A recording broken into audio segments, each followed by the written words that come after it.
नमस्कार। दुनिया में कोरोना पर रिसर्च करने वालों ने भारत के बारे में कुछ बातें कही है। दुनिया की सबसे मशहूर मेडिकल जर्नल में से एक है द लैंसेट। यह जानना जरूरी है कि इसके 8 मई को आए अंक में भारत और भारत के प्रधानमंत्री के बारे में क्या लिखा गया है। हमें एक जिम्मेदार नागरिक होने के नाते यह जानना चाहिए कि मेडिकल पर रिसर्च करने वाले दुनिया के सबसे मशहूर लोग हमारे बारे में क्या सोच रहे हैं, क्या निष्कर्ष निकाल रहे हैं। उसमें छपा लेख काफी बड़ा लंबा है, इसीलिए मैंने उसको समझाने के लिए 10 पॉइंट्स बनाए हैं। लेख को पॉइंट्स में मैं बताता हूं। लेख में लिखा है, मार्च में कोविड-19 की दूसरी वेव शुरू होने से पहले ही भारत के स्वास्थ्य मंत्री हर्षवर्धन ऐलान कर चुके थे कि भारत में कोविड-19 खत्म होने वाला है। जबकि एक्सपर्ट बार बार दूसरी वेव आने की चेतावनी दे रहे थे, लेकिन सरकार ये मान चुकी थी मानो कोरोना वायरस पर हमने जीत हासिल कर ली है। ये गलत आकलन किया गया कि भारत हार्ड इम्यूनिटी के मुहाने पर पहुंच रहा है, जबकि आईसीएमआर की सर्वे रिपोर्ट सामने आ चुकी थी, जिसके मुताबिक सिर्फ 21% लोगों में ही एंटीबॉडीज बनी थी। प्रधानमंत्री नरेंद्र मोदी की सरकार महामारी को नियंत्रण करने की बजाय सोशल मीडिया से अपनी आलोचना हटवाने में ज्यादा रुचि ले रही थी। लगातार ये चेतावनी दी गई थी कि बड़े इवेंट्स सुपर स्प्रेडर का काम कर सकते हैं, फिर भी धार्मिक आयोजन और राजनीतिक रैलियों का आयोजन किया गया। भारत में वैक्सीनेशन की रफ्तार काफी सुस्त रही है। यही वजह है कि महज 2% आबादी को ही टीका लग सका है। केंद्र सरकार ने राज्यों से विचार विमर्श के बिना ही लगातार वैक्सीनेशन की योजनाएं बदली, जैसे कि 18 साल से अधिक उम्र वालों को वैक्सीन लगाने का फैसला। जैसे ही मामले बढ़ रहे हैं, सरकार को समय पर सटीक डेटा उपलब्ध कराना चाहिए। हर 15 दिन पर लोगों को बताना चाहिए कि क्या हो रहा है और इस महामारी को कम करने के लिए क्या कदम उठाने चाहिए। इसमें देशव्यापी लॉकडाउन की संभावना पर भी बात होनी चाहिए। अभी सामने 2 बड़ी चुनौतियां हैं, एक वैक्सीन की सप्लाई को बढ़ाना और दूसरा इसके लिए डिस्ट्रीब्यूशन सेंटर बनाना, ताकि वैक्सीन गरीब और ग्रामीण क्षेत्रों के लोगों को समय पर मिल सके, उन तक पहुंच सके, क्योंकि ये देश की 65% आबादी है और इन तक स्वास्थ्य सेवाएं नहीं पहुंचती है। वैक्सीनेशन के साथ साथ ही इन्फेक्शन फैलने से रोकने के लिए हर संभव काम करना जरूरी है।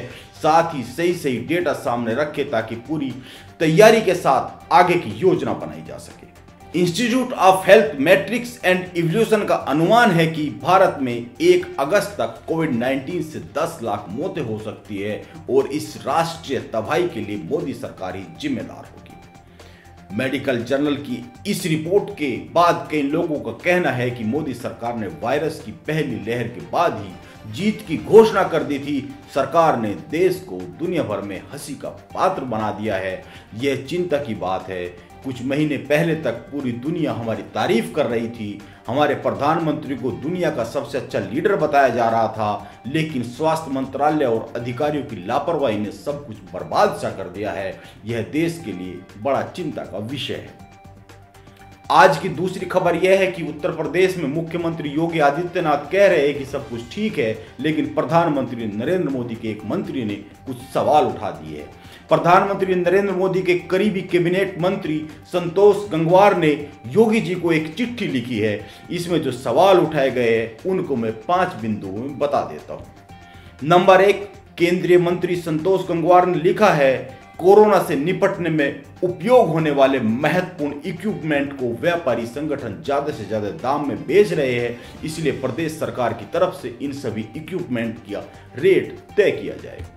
यह बहुत जरूरी है कि कोरोना संक्रमित मरीजों को कम से कम समय में रेफरल अस्पताल में भर्ती कराया जाए। पता चला है कि रेफरल होने के बावजूद पीड़ित मरीज को सरकारी अस्पताल में भेजा जाता है। उसे कहा जाता है कि दोबारा जिला अस्पताल में रेफर करवा कर आइए। मरीज लगातार इधर उधर घूमता रहता है, उसकी ऑक्सीजन लगातार नीचे गिरती रहती है। यह चिंता का विषय है। कई घटना में मरीज की मौत भी हो चुकी है। केंद्रीय मंत्री ने प्रदेश सरकार के सिस्टम पर यह गंभीर आरोप लगाए हैं।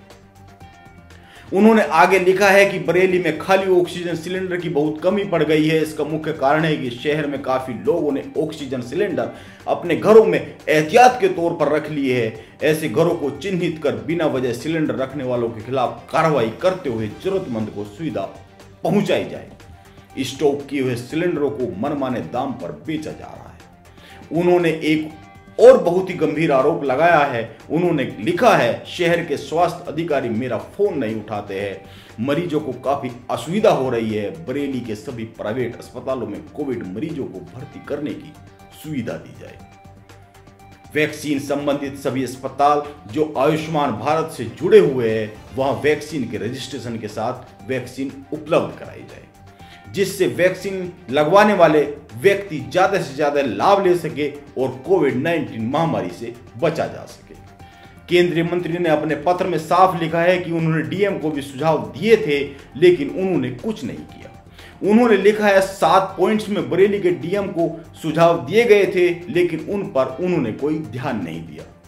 यह ध्यान देने की बात है कि केंद्रीय मंत्री संतोष जी से पहले भी योगी सरकार के कई विधायक और मंत्री प्रदेश में कोविड मैनेजमेंट पर सवाल उठा चुके हैं। इस पर ध्यान दिया ही जाना चाहिए। नमस्कार।